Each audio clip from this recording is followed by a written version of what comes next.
रात के 3:30 बजे बांद्रा पुलिस स्टेशन के एक सेल में इंस्पेक्टर राजेश रहाणे खावला से फ्लैट नंबर 2802 का सच पूछ रहा था। भूखा शैतान, यही बोला था वो तांत्रिक। भूखा शैतान।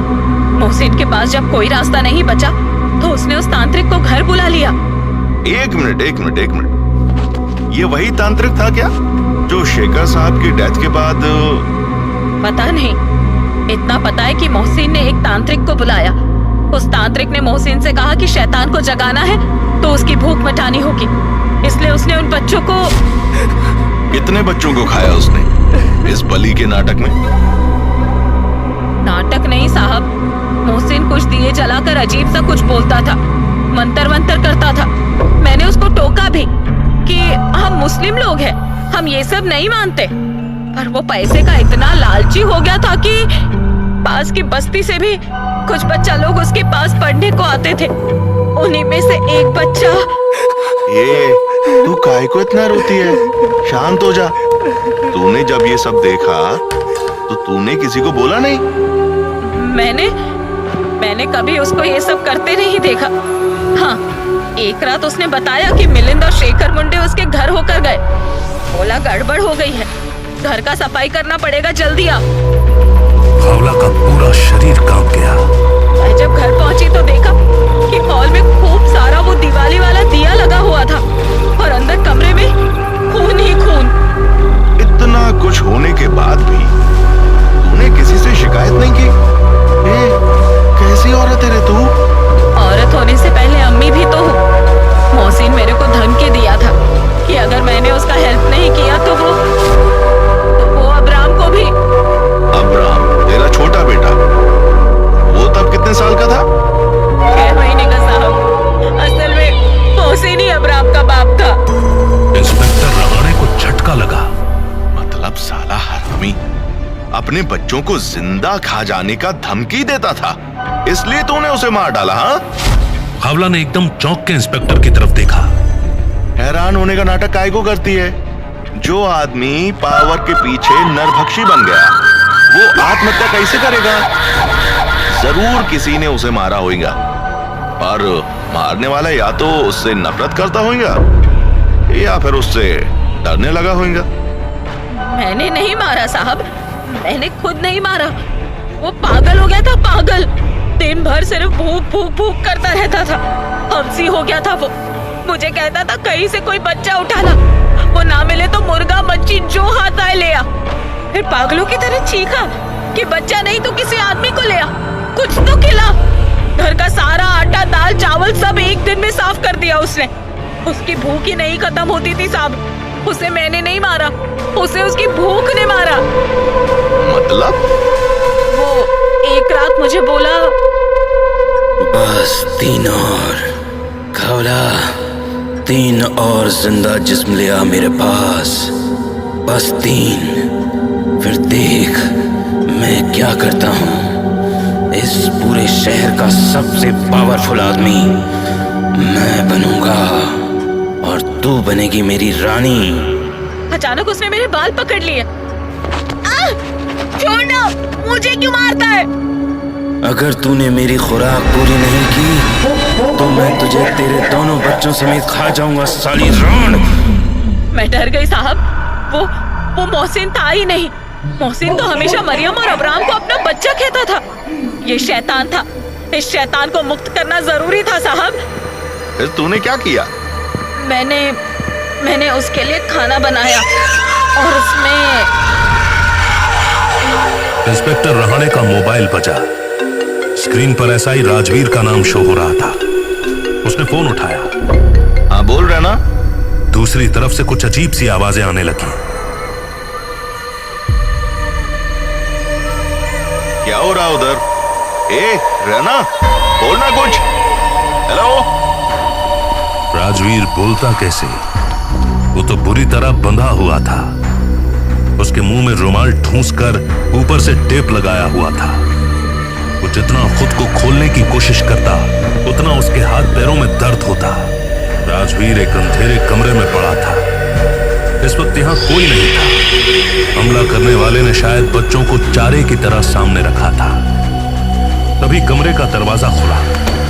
राजवीर ने लेटे लेटे ही उस काले साए को देखा। साया राजवीर के पास आने लगा। राजवीर के हाथ पीछे बंधे थे। उसने बड़ी मुश्किल से बैक पॉकेट में पड़े अपने फोन को अनलॉक किया और फेवरेट डायलिंग नंबर में से किसी एक पर बिना देखे क्लिक कर दिया। वो कॉल इंस्पेक्टर रहाणे को लगा। तभी साया उसके पास आया और घुर्राते हुए उसको घसीटकर बाहर ले जाने लगा। उधर बांद्रा पुलिस स्टेशन में खड़े इंस्पेक्टर रहाणे ने भी किसी जानवर के घुर्राने की आवाज सुनी। ये जानवर की आवाज कैसी है? नहीं, तू फिक्र मत कर रहना, मैं पूरी पुलिस फोर्स लेकर आता हूं तेरे पास।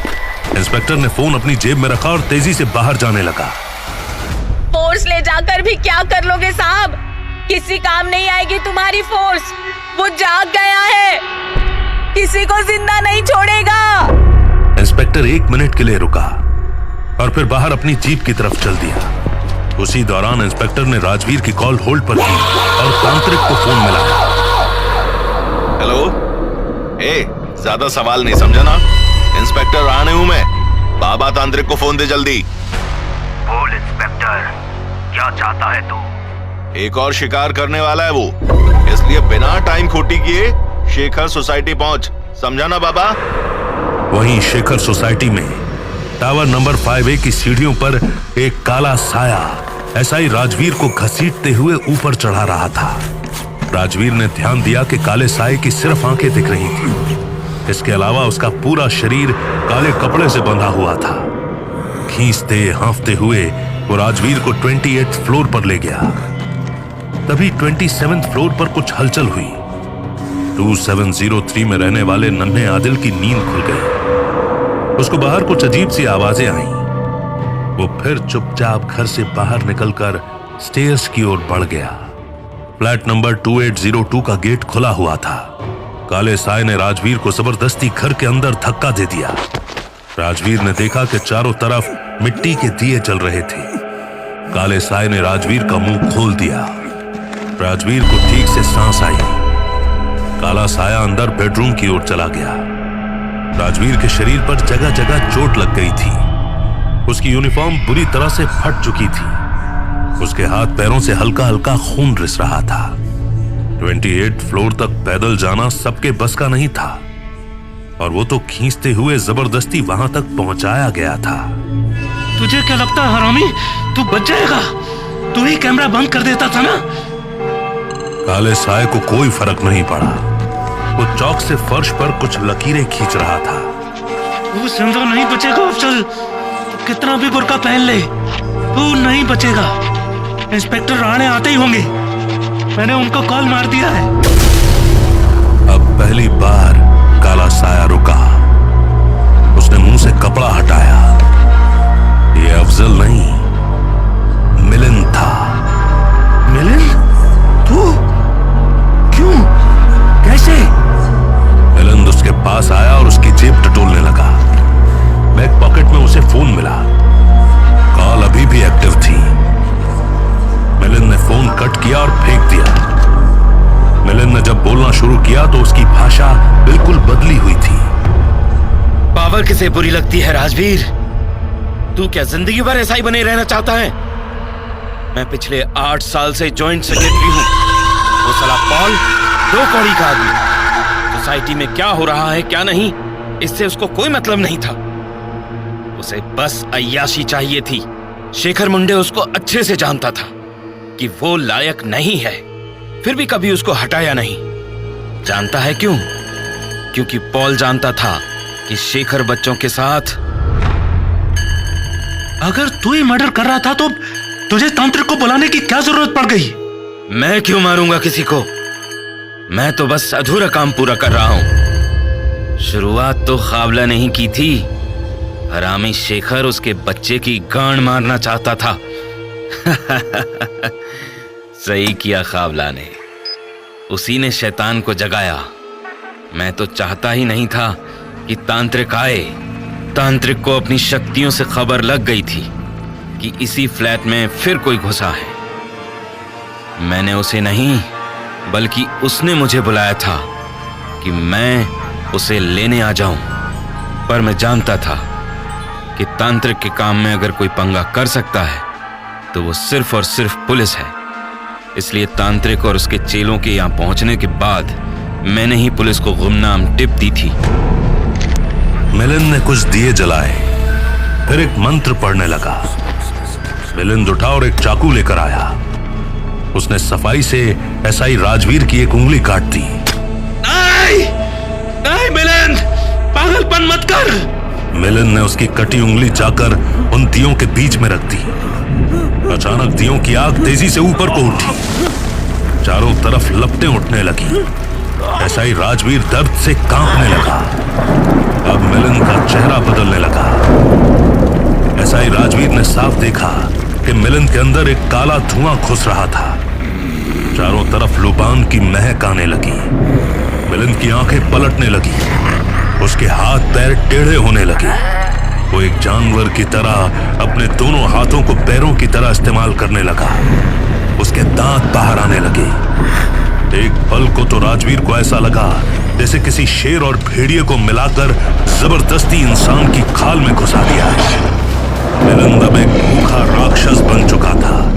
वो धीरे धीरे राजवीर की तरफ बढ़ने लगा। दूर है मुझसे, दूर है मुझसे। भूखा राक्षस उसके ऊपर झपटा। राजवीर ने बचने की कोशिश की, पर जानवर के दांत उसके कंधे पर गड़ गए। तभी अचानक 20 से भी ज्यादा कदमों की आवाज आने लगी। भूखे जानवर का ध्यान भटका। स्टेयर से इंस्पेक्टर रहाणे, सौंदर्या और तांत्रिक के 10 चेले और 8 पुलिस हवलदार वहां आ पहुंचे। ठहर जा राक्षस, तेरा अंत समय आ गया है। राक्षस तांत्रिक की ओर झपटा, पर तभी तांत्रिक ने ढेर सारी राख उसके ऊपर फेंक दी। राक्षस फ्लैट से बाहर निकलते ही गिर पड़ा।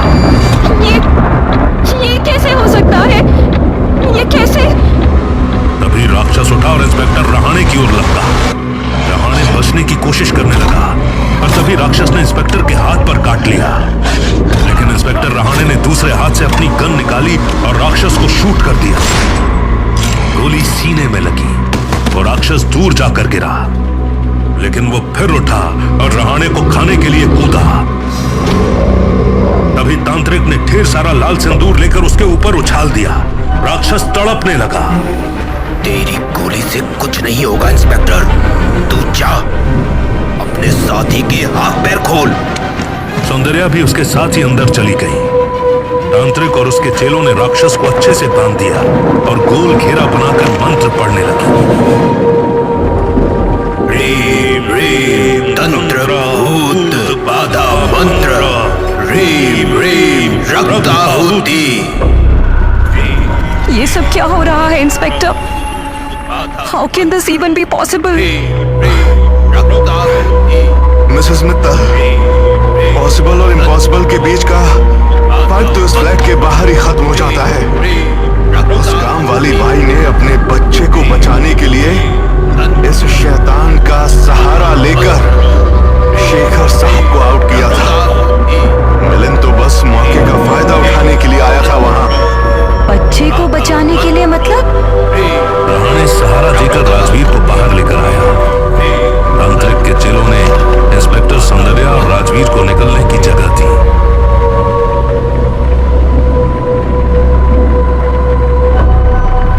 सुबह के 5:30 हो रहे थे। भूखा राक्षस जोर से चीखा। आसमान में हल्की सी रोशनी फूट पड़ी। ठीक इसी समय तांत्रिक ने एक जलता हुआ कपूर लिया और भूखे भेड़िए के माथे पर रख दिया। राक्षस के मुंह से एक काला धुआं निकला और आसमान में कहीं चला गया। धीरे धीरे उस अजीबो गरीब राक्षस का शरीर फिर मिलिंद जैसा होने लगा। जहां इंस्पेक्टर रहाणे की गोली लगी थी, वहां से ढेर सारा खून निकलने लगा। तांत्रिक के चेले चुप हो गए। भूखा शैतान अब इस फ्लैट से तो बाहर निकल चुका है। मैं उम्मीद करता हूँ इस बिल्डिंग से भी बाहर निकल गया होगा। मतलब वो अभी खत्म नहीं हुआ? 500 साल पुराना राक्षस है वो, इतनी आसानी से खत्म होगा? सौंदर्या मिलिंद की तरफ देखकर बोली। इसका क्या होगा? इसका बचना तो नामुमकिन है। इस राक्षस को जगाने के लिए मोहसिन ने जिस तांत्रिक की मदद ली थी वो एक समय मेरा ही चेला मारीच था, पर 4 साल पहले वो मुझे छोड़कर चला गया और अकेले तंत्र करने लगा।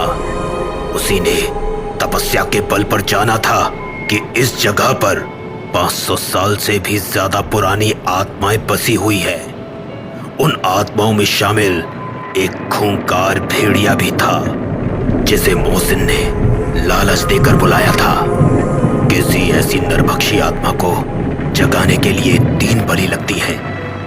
एक बार जाग जाए तो उसे ताकतवर करने के लिए 9 ग्रहों के नाम की 9 बलि और देनी पड़ती है।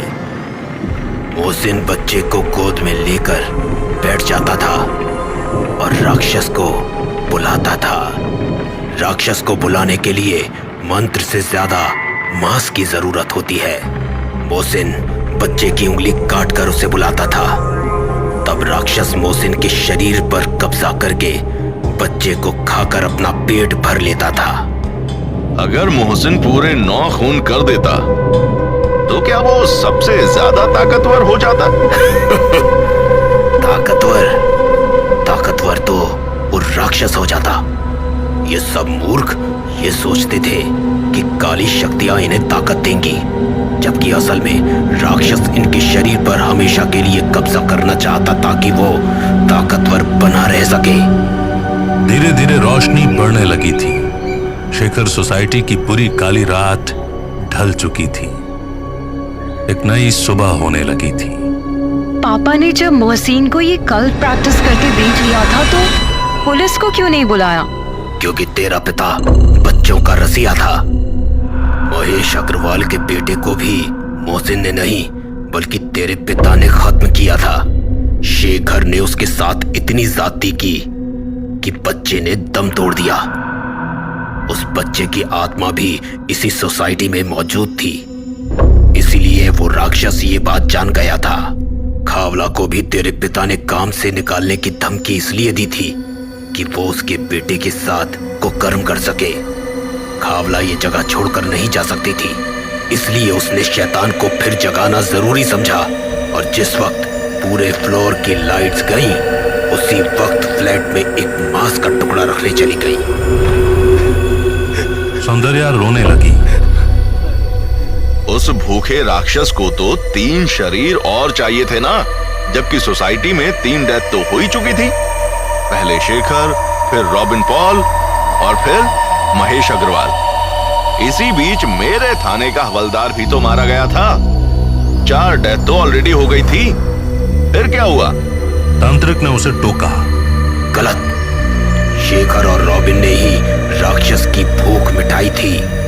महेश को डराकर 28वें फ्लोर से नीचे गिराने का काम मिलन ने किया था।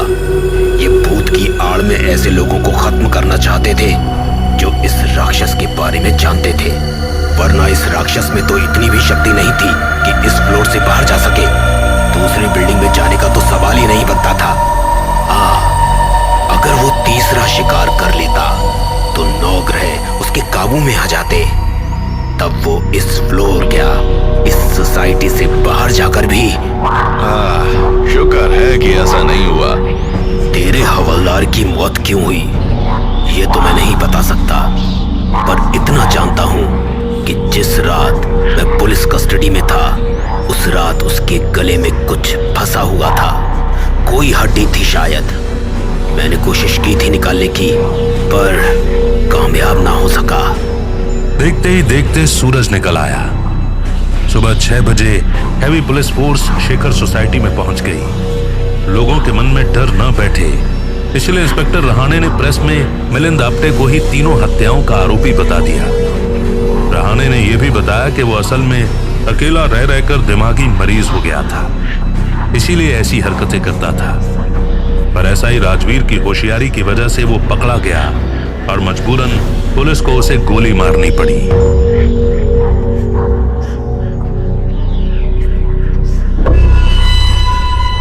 रात 1 बजे 27 फ्लोर का छोटा सा आदिल डरते डरते अपने घर से बाहर निकला और लिफ्ट से सीधे ग्राउंड फ्लोर पर पहुंचा। आज उसकी आंखों पर चश्मा नहीं था। सिक्योरिटी गार्ड अपनी कुर्सी पर बैठा आधी नींद में झूल रहा था। आदिल मुस्कुराया।